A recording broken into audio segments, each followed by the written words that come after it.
5 days back in Perth, catching up with the grandchildren and taking care of some business, we were glad to be back on the road. This time, we decided to make a dash for it and try and clear the Wheatbelt with its little furry inhabitants before we stopped for our first night's camp. Well, we did manage that successfully, although it did mean spending the night in a gravel pit. Still, if you're going to camp in a gravel pit, you may as well do it in a stunning location.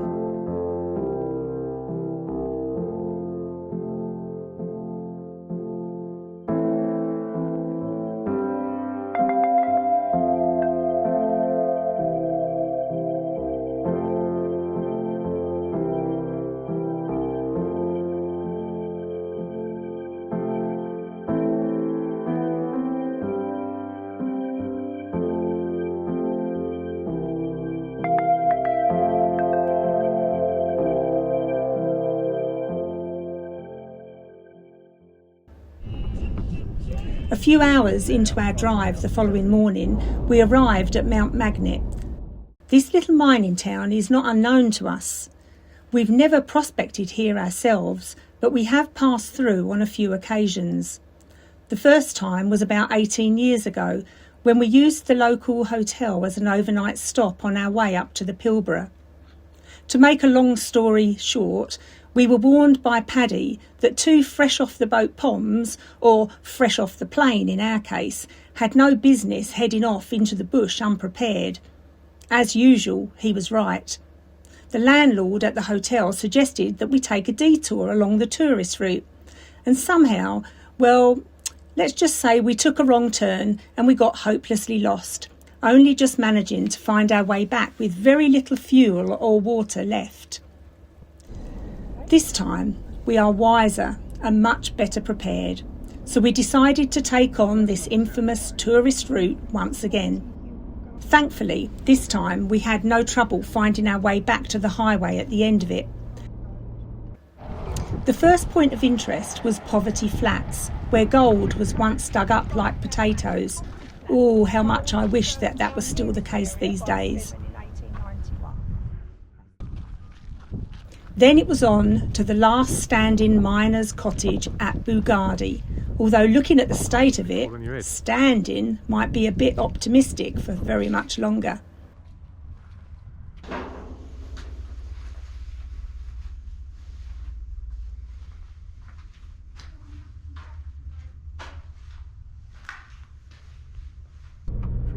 Next, we were treated to magnificent views from Warramboo Hill, the place the first miners originally called Mount Magnet.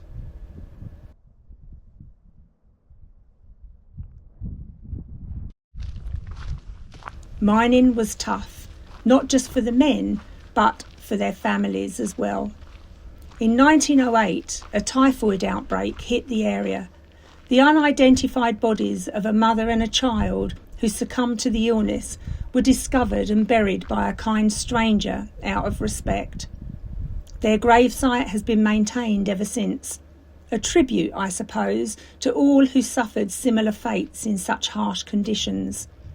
Of course, we added our stone to the gravesite to pay respects to the mother and child as we passed by. Just around the corner was an island of weathered stone, believed to be the site of an ancient waterfall.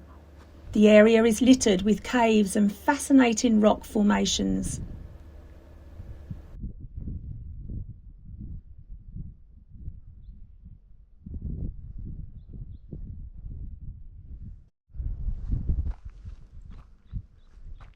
Looking for sunbathers.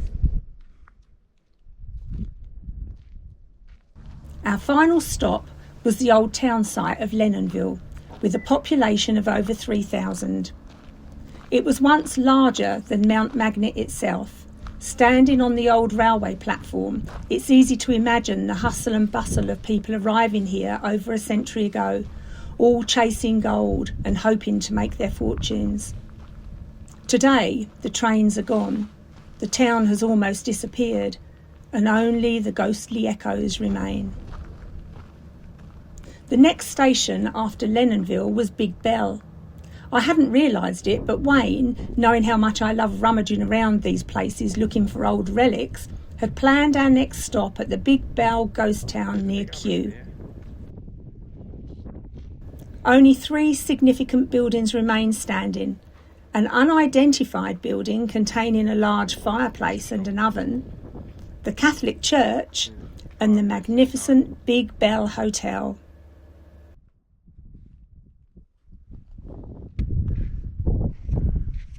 It's Sunday afternoon, so where should we go? Church.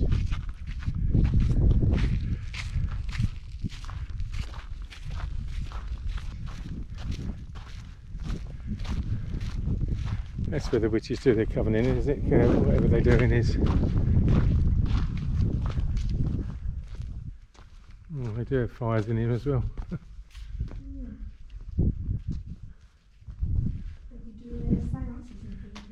Yeah.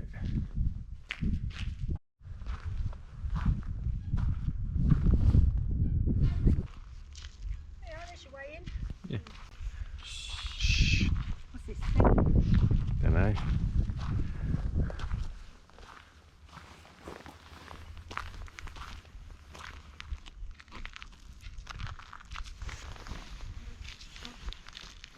Don't wake the ghosts up.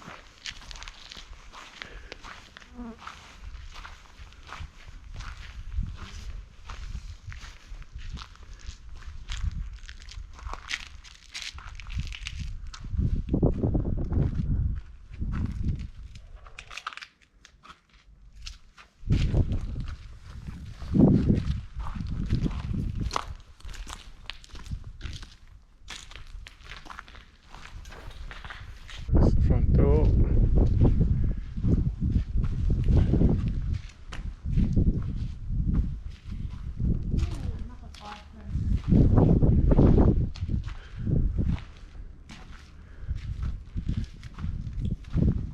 Wow, this is a big bar. This is where the big bar is it? No, this is a big bar. I meant bar. Yeah. I can't see any bar.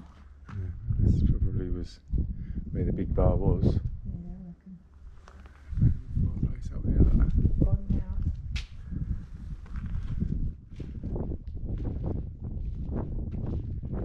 Is that? Mind you, when you think it was a hotel as well. Yeah. There are a lot of rooms.